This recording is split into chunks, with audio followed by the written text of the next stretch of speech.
Bill Daly for inviting me to address you in this Talk of the Town series. My subject, as he's already said and the slide says, is Senator Ted Kennedy's automobile accident on Chappaquiddick in 1969. It's been called the most famous automobile accident of the century, but of course the 20th century is really the total history of the automobile, so perhaps even has a bigger claim.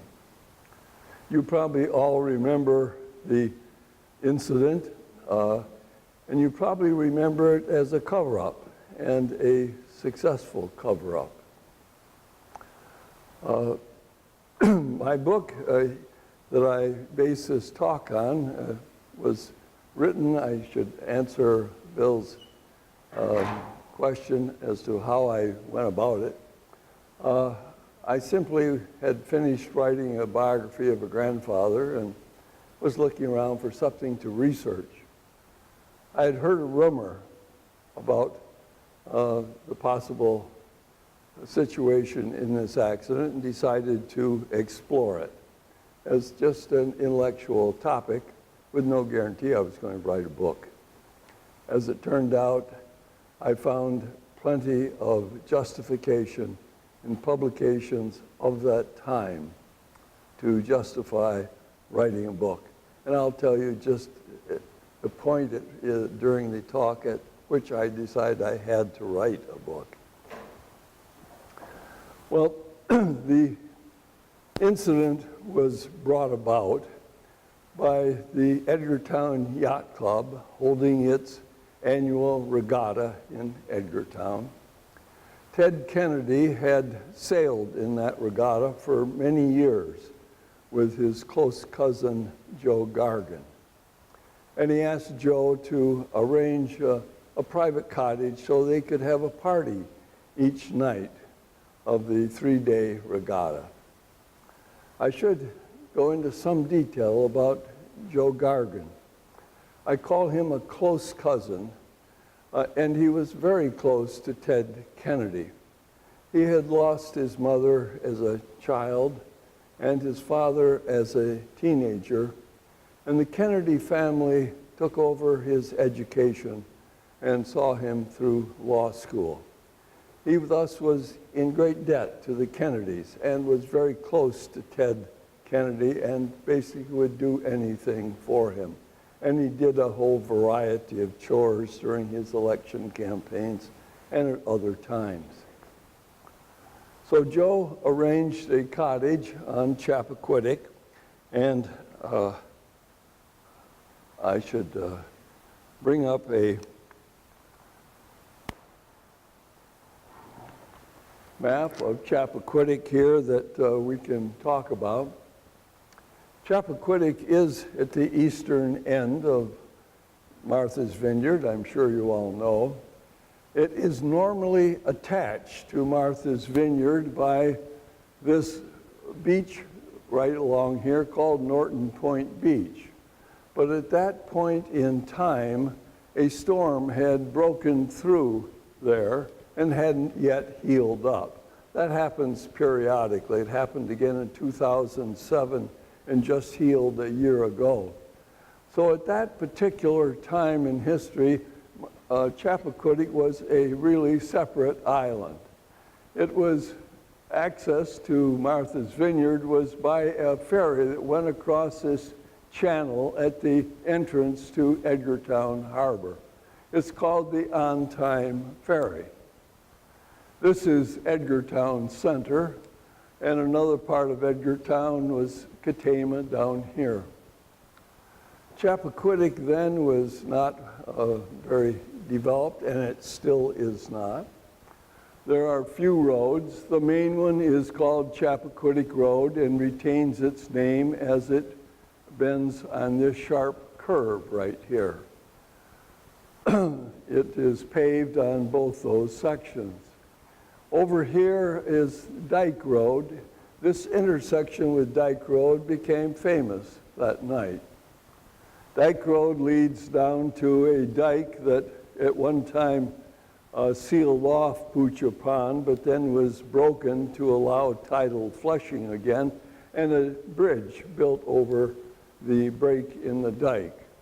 And the accident occurred when Ted Kennedy drove off this bridge into Pucha Pond. The cottage that Joe Gargan arranged for was owned by a family named Lawrence from New York State and was at this location along Chappaquiddick Road.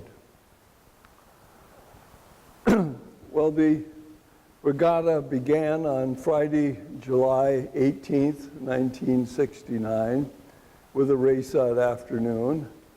Kennedy didn't do very well in it, but he participated. The first party was then to occur that night in the Lawrence cottage, starting around 9 o'clock. Now, in the inquest that followed early the following year, all of the participants characterized the party as a low-key, friendly cookout, not at all raucous. But in fact, there is plenty of evidence it was quite to the contrary. In particular, the noise level was such at this party that the Silva family, in a cottage over 100 yards away, were kept awake until after 2 a.m. because of the loud singing and shouting and other associated noise. There also, in spite of testimony at the inquest, there was a lot of drinking. At the inquest, no one admitted to having more than 2 small drinks. But in fact, 2 people were questioned about how many empty bottles were left on that counter between the kitchen and the living room where the liquor was served. And they gave exactly the same testimony, so we have information as to how many empties. From that, you can calculate the ounces of liquor consumed. And one finds that more than 10 ounces of liquor per person were consumed at this party. That's a lot of drinking.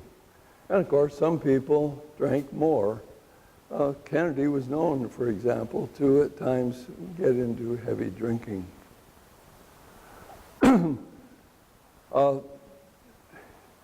Perhaps the best characterization of the level of inebriation was that they had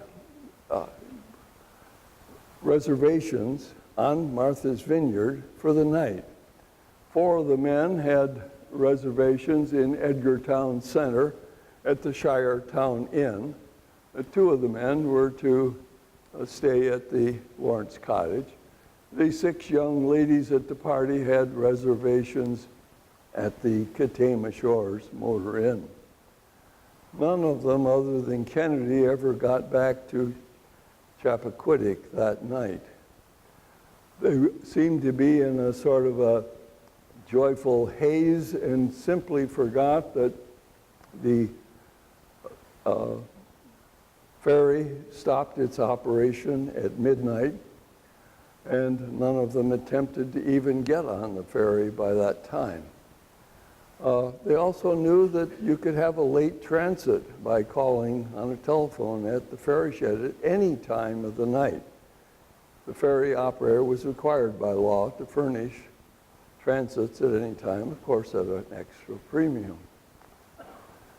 Instead, they all ended up in such a foggy haze that they simply forgot to go back to their rooms.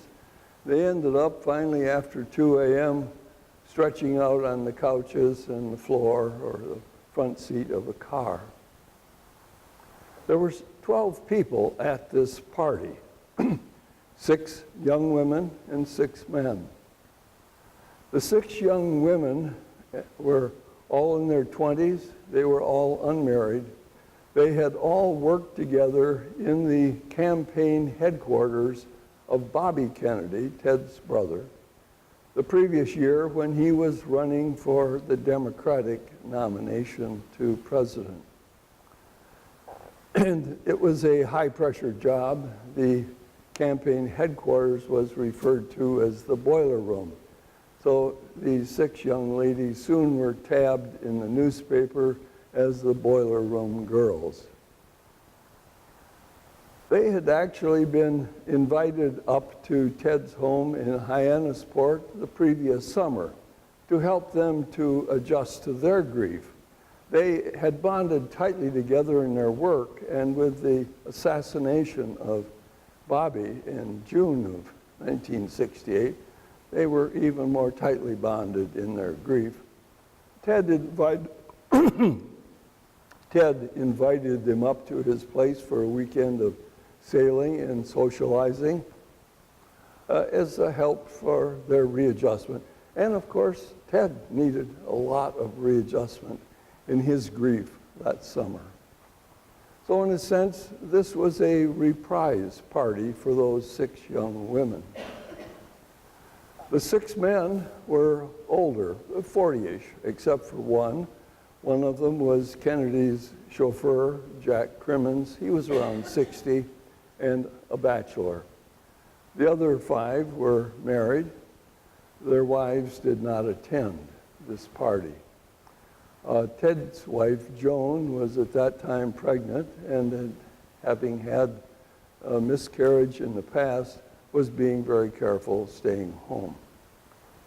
But this situation of older married men without their wives and young unmarried women led to a variety of lurid suppositions, mainly. There was lots of imagination. I'm going to avoid all of that and try to stick to things that I find published information on that justifies the conclusions I draw. Well, during that night, evening, and I might say one more thing about just how happy-go-lucky that party was. 2 of the young women were observed during the evening doing what the observer called a hoochie-coochie dance down the center line of Chappaquiddick Road. So this clearly was not a low-key cookout.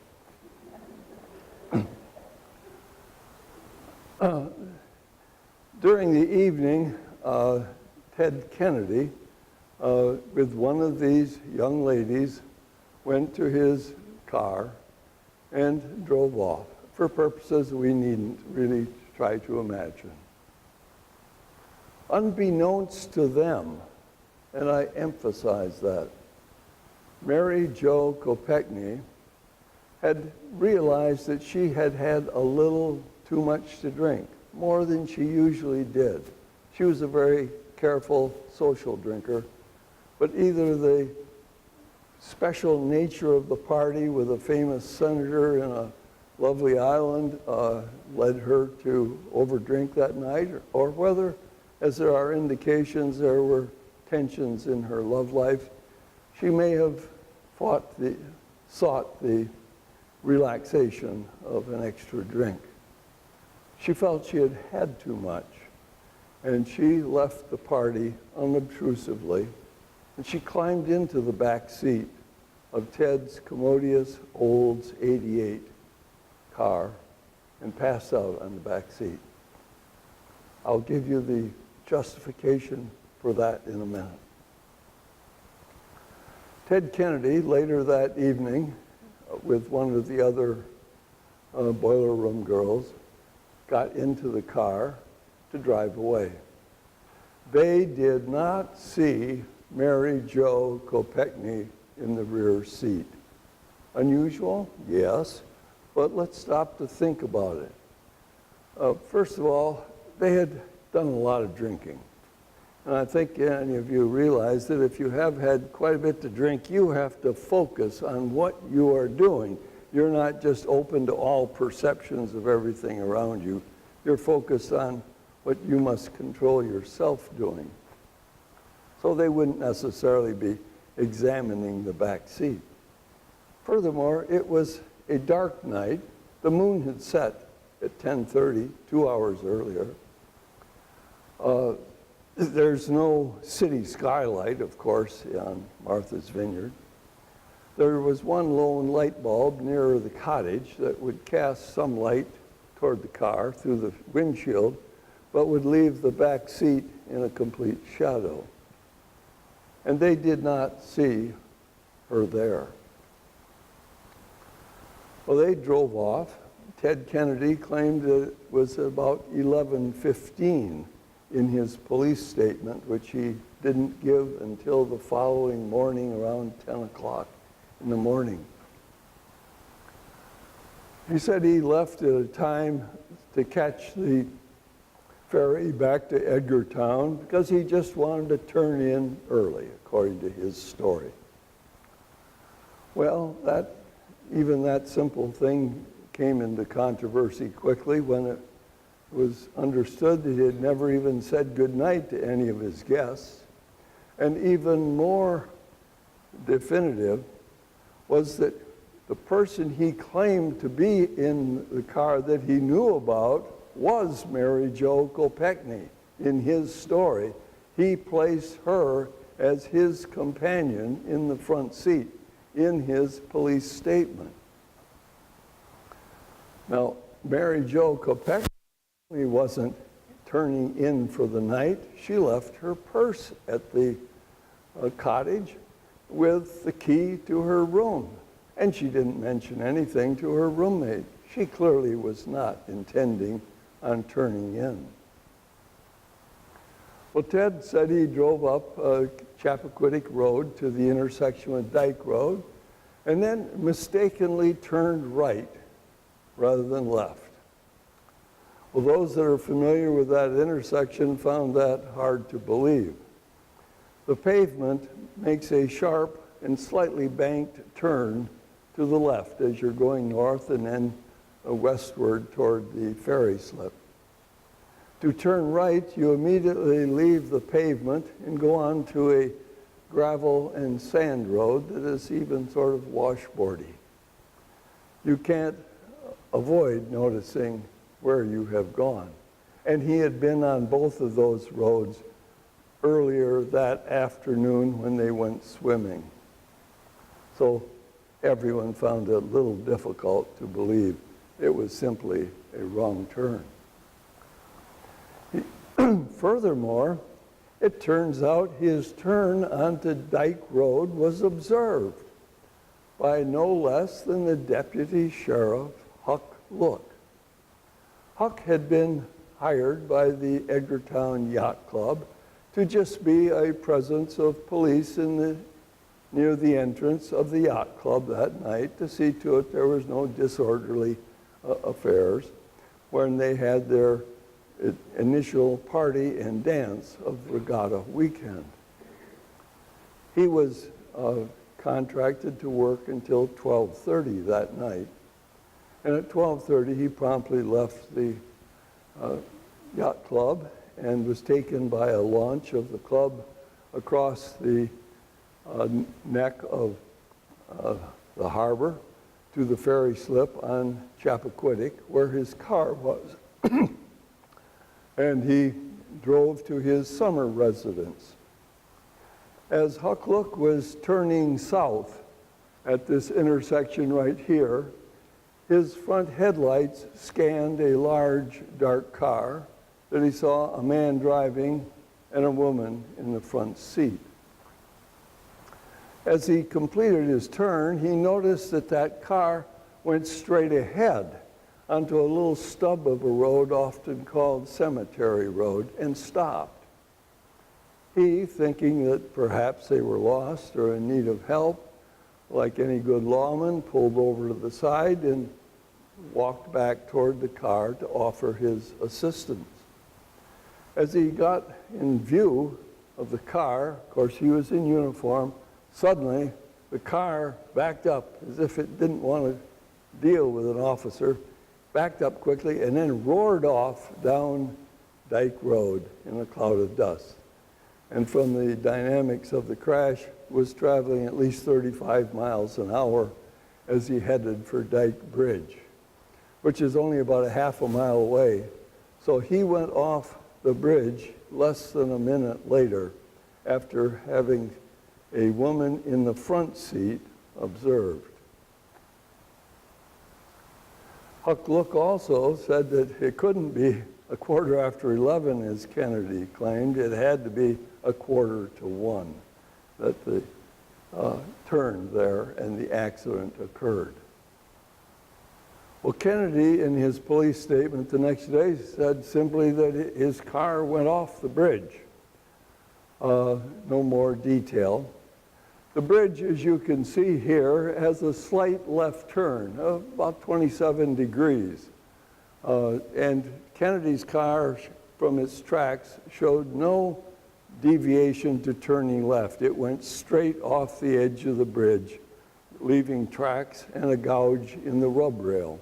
There were no guardrails on this bridge at that time. As the car left the bridge, its front right wheel dropped first, starting the car to rotate as it shot off in the air. And it hit the water flush on the passenger side, crushing the metal of that entire side of the car in several inches, and totally shattering the windows in the two doors, which were made from tempered glass. And when they shatter, they break into tiny, very sharp-edged shards of this sort. Anyone sitting in the front seat would have been thrown toward that window as it hits on the water at just the moment the window is exploding in. The person there could not have avoided having what crash experts call dicing, small scratches and cuts from the rain of these shards of tempered glass. Well, the car bounced off the water, sort of like a skipping stone can bounce, continued to rotate, landed on its top, and sank engine first, and ended up on the bottom with the engine touching the bottom, but at an elevated angle because of a large volume of air trapped in the trunk. The car actually was in only about 6 feet of water. The window on the driver's side was found open. The window on the passenger side was blown out. And apparently both Kennedy and the front seat passenger exited their respective windows. Kennedy, in fact, while saying he couldn't remember that, in fact, said that to his own physician. They were within 3 feet of the surface, so one stroke and they're up into air. I don't want to belittle the fear that they must have been under such a circumstance and the difficulty, but yet the getting out was not really Herculean either. And a couple of swim strokes would take them to the shore.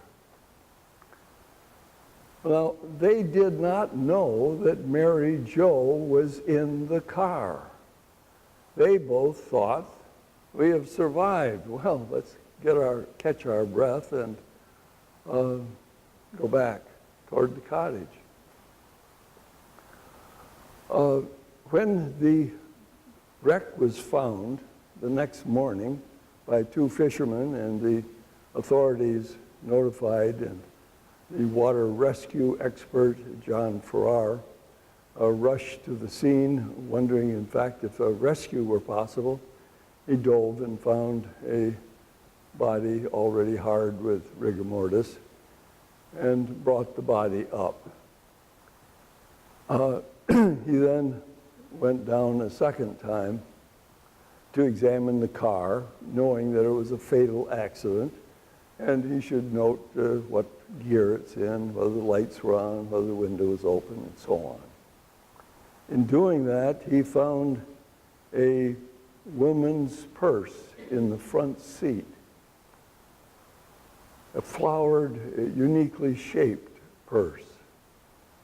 They looked in it, and they found the name of Rosemary Keel. In fact, they at first thought the dead person was Rosemary Keel. That was quickly corrected by Kennedy himself when he was called to the police station. Let me mention, though, about the body of Mary Joan. It was greatly argued at the time as to whether she drowned or whether she suffocated.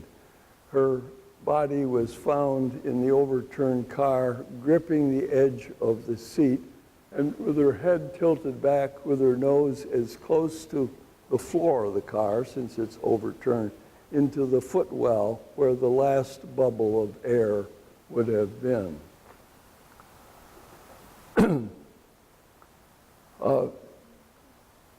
She was found in the rear seat. And let's remember that when you come to a rapid halt, loose things are thrown forward, and there were no seat belts.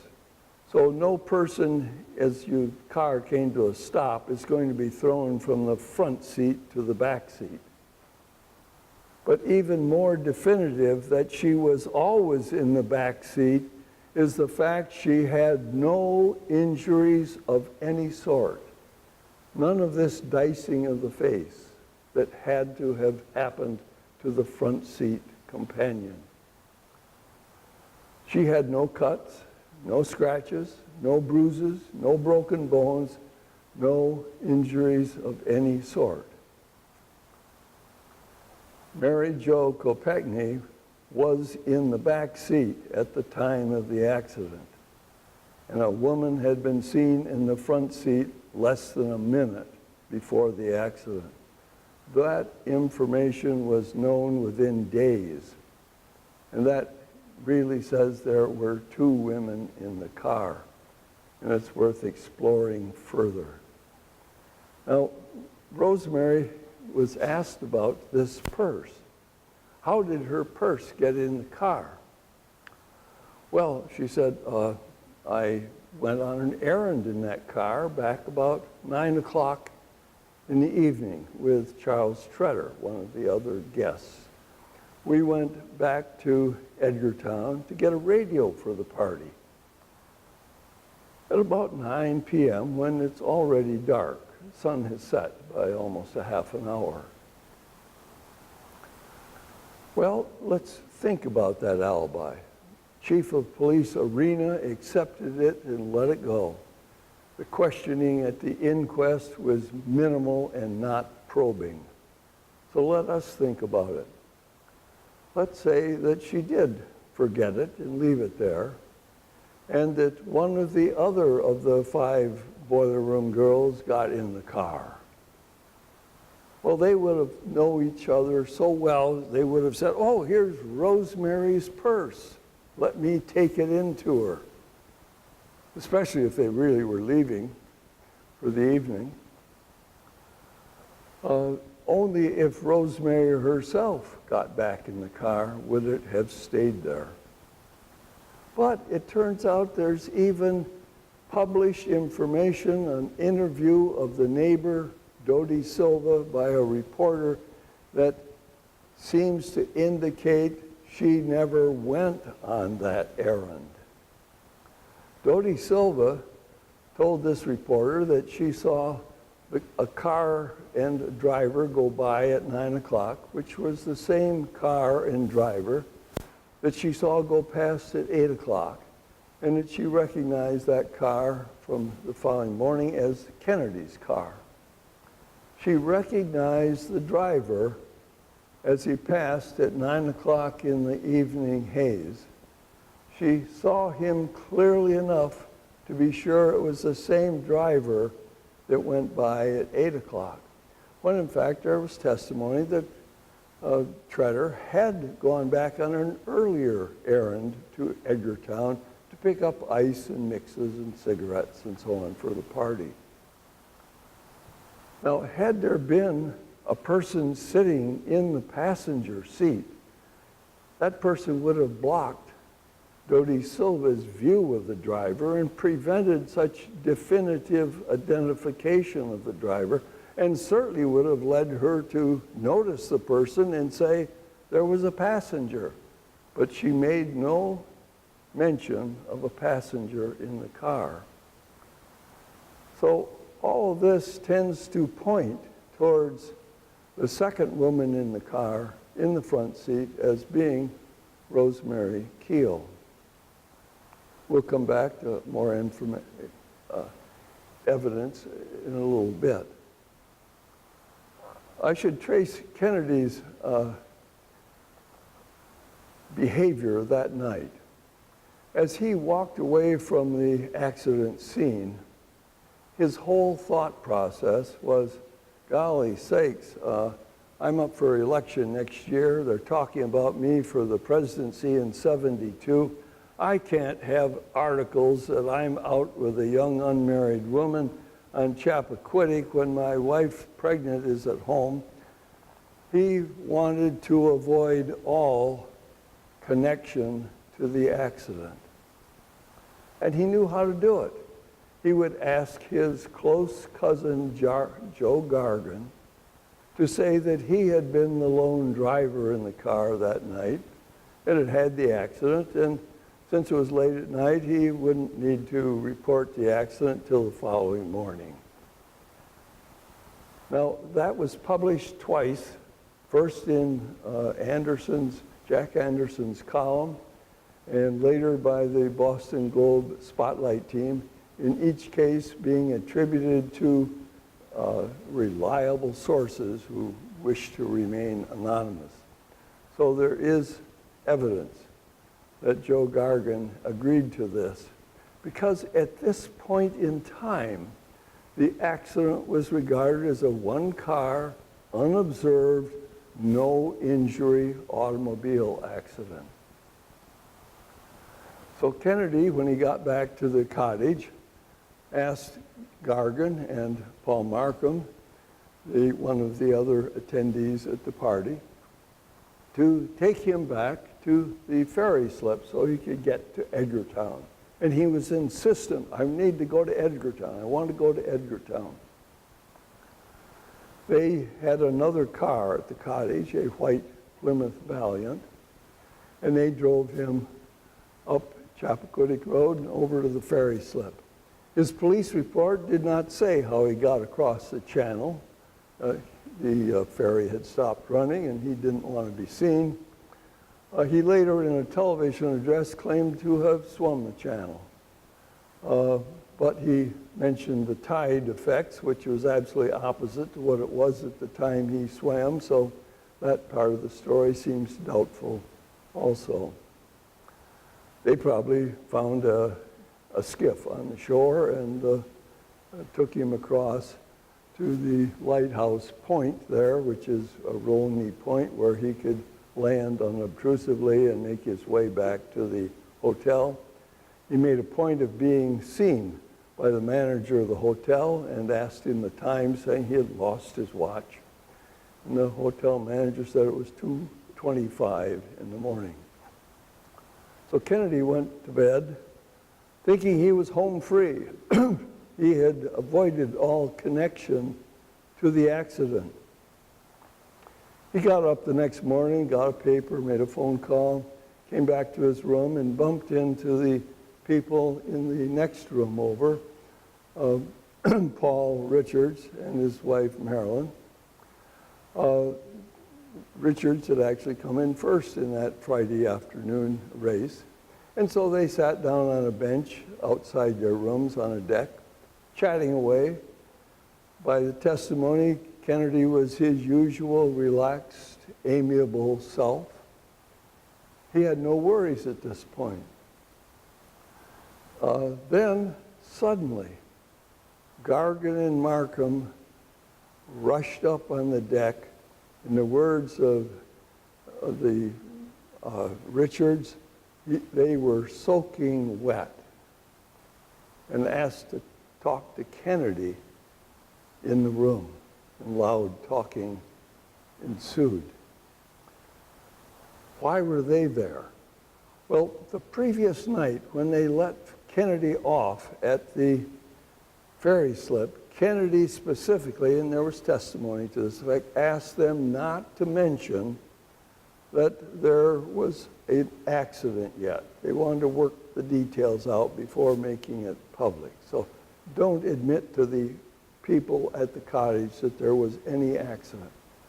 So when Gargan and Markham got back to the cottage, it was a little difficult, and the answers they gave, which were repeated at the inquest, were absolutely nonsensical, but were also accepted by the people there, to the judge's amazement at the inquest.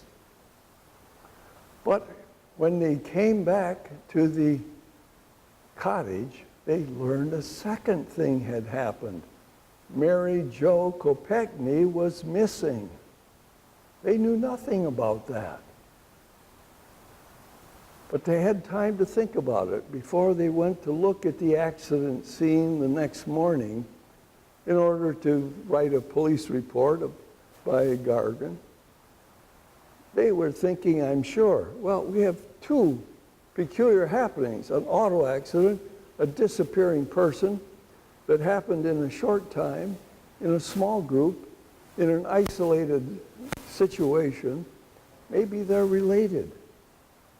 And from them being soaking wet when they arrived to see Kennedy, it is clear they got in the water and they saw the body of Mary Jo in the car. Well, I'm sure Joe Gargan was mad as a wet hen, thinking that Kennedy was pushing off a homicide on him. And that's why the loud language occurred in his room. But I'm sure Gargan immediately realized that Kennedy was totally surprised. He had no knowledge of Mary Jo being there. He was shocked. But now he had to own up to being the driver. Gargan wouldn't do it now. So he had to come up with a new story. But the new story had to be even more complicated than the first story because it had to cover up the false alibi that he had set up to avoid all connection to the accident. That was tough. He went over to the public phone at the ferry shed on the edge of Chappaquiddick, where there's a public phone, but there would be some privacy, and talked on the phone with his chief of staff in Washington, other advisors, various lawyers, family lawyers, trying to figure out what on earth he could do. He obviously had not really decided how to handle it when the ferry operator came over and said, do you know that Kennedy's car has been found in Pucha Pond? At that point, Kennedy realized he had to go and give his police report. By that time, it was 10 in the morning, some 9 hours after the accident. And the story he came up with was that Mary Jo, the dead young lady in the back seat, was in fact his front seat companion, and that he had dove repeatedly to save her. And only in failing that, he said in his police report, the most unbelievable part of the whole thing, he then simply walked back to the cottage. No one, absolutely no one would have simply walked back to the cottage if they knew a friend was drowning and had just been struggling to rescue her. Any person would have hammered on the door of even a darkened cottage nearby to awake somebody, to get some help. In fact, the two nearest cottages, one on each side of the street, had a light lit all night. But he didn't stop because he didn't know there was a problem at that point. This most crazy bit of his police report is also true. He did walk away, but the reason he could was he didn't know that Mary Jo was in the car. Now he was in a real pickle, and he headed immediately after the ferry operator had told him that news for the police station, found that Chief Arena was looking for him, and he, with Paul Markham, spent over an hour writing a 250-word police report. Obviously, he was still thinking of what on earth can I say. That isn't very much writing for an hour and some minutes long.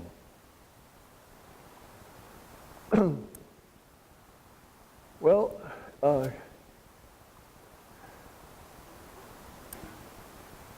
Kennedy's ordeal didn't end there, of course. There was an inquest called that started early the next year, and all of the participants at the cottage were questioned, many of them rather poorly. And in my book, I make a number of new revelations about that inquest that are not complimentary to the process. I don't have time to go into all of that at this talk, but I do want to talk about the testimony of one of the other guests, Charles Tretter, because it verifies the story I have been telling you. And the most amazing thing is that no one at the time at the inquest, the prosecutor or the judge, understood what Tretter had really led them into understanding, but they didn't understand. But even more surprising, all of the analysts that have read the testimony of the inquest in the over 40 years since and written books have not understood it either. That's amazing. I can only say it's true. Let me tell you what the testimony was. Both Tretter and Rosemary Keogh said that they had a long walk during that night over the rough time of the accident. Charles Tretter was questioned in much more detail, largely because his testimony went over from one day to the next, and they repeated a lot of questions in the process. He said that he began this walk at a time when Kennedy's car was gone from the cottage and the White Valiant was still there. Now, the White Valiant was the car that Markham and Gargan drove Kennedy to the ferry slip after he had returned to the cottage. So Tretter is saying he left the cottage before Kennedy had returned. He said he walked up Chappaquiddick Road almost to Dyke Road and then returned. And he also mentioned that on this walk, he saw the White Valiant go past him. From other testimony, that was Gargan and Markham taking Kennedy to the ferry slip. Therefore, during Tretter's walk, Kennedy and his front seat companion had to come back. But now only Kennedy appeared at the cottage. But clearly, Tretter must have encountered Kennedy and the front seat companion on Chappaquiddick Road during that walk, from the circumstances he definitively says. But he says still more. 4 times he was asked about beginning the walk, and each time he used first person singular. I began the walk. I left at about 11:45. I did this, I did that. Every time he spoke that he alone left the cottage. Not we, not with Rosemary, always just I. He started the walk alone. But he changes to we in his description of the walk, in describing the first event that in his talk that would have occurred after he met up with Kennedy and the front seat companion, that is, the passing of the White Valiant. And when he describes that, he uses the plural we saw the White Valiant. We clearly refers to Rosemary Keogh and himself. And from then on, throughout describing the rest of the walk, it's always we. And from both their testimony, that refers to Rosemary Keogh. Thus, one can conclude that the walk with Rosemary occurred when he ran into her and Kennedy on Chappaquiddick Road by chance. And that allowed Rosemary Keogh to not return to the cottage with Kennedy and not be seen immediately following the accident, and has discouraged various talk of the possibility of the second person. And the testimony of Tretter answers all of those questions.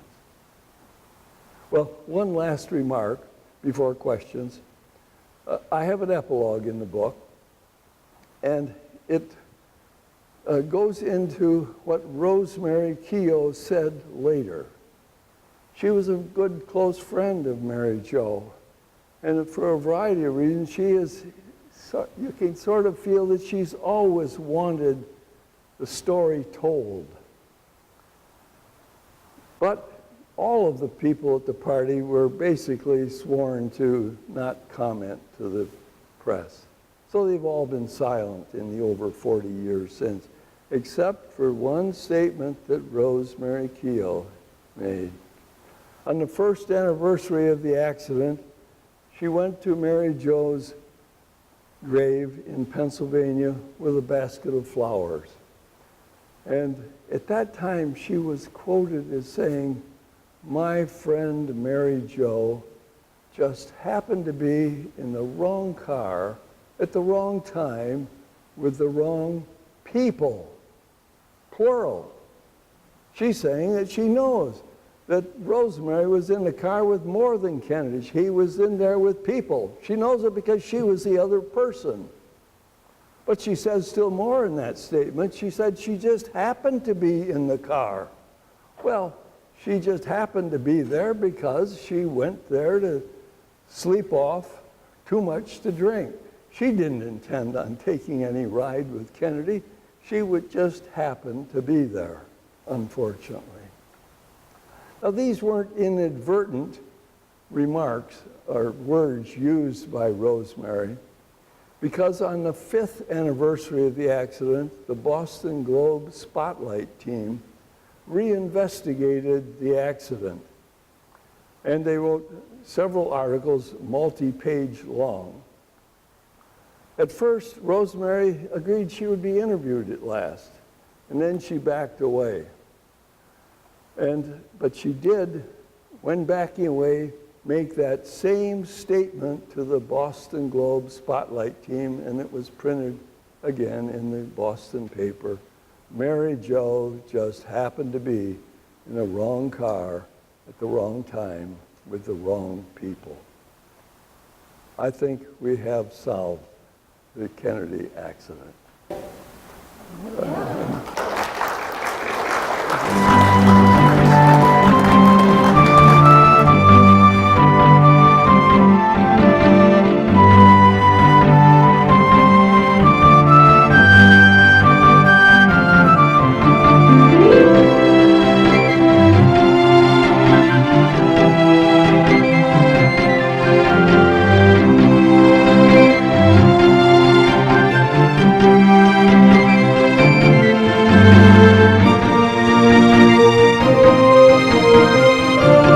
Thank you.